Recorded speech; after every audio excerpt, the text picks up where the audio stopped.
முடியாதனால எவ்வளவு இழக்கிறாங்க. யோசித்து பாருங்க, எவ்வளவு லைன்ல நிக்கிறாங்க, எவ்வளவு அவஸ்தைப்படுறாங்க. ஒரு மனுஷனுடைய தயவு அதை சார்ந்து எப்படி இருக்கிறாங்க. தேவன் அப்படி நம்ம இருக்கணும்னு விரும்பவே இல்லை.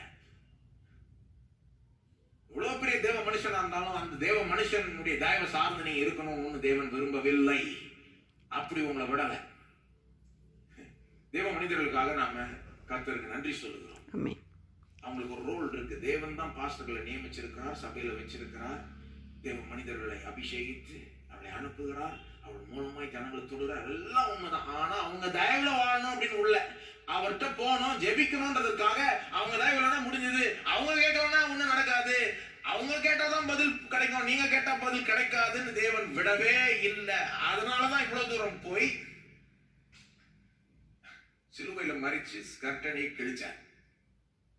ஆனா எத்தனையோ பேர் அந்த மாதிரி ஜனங்க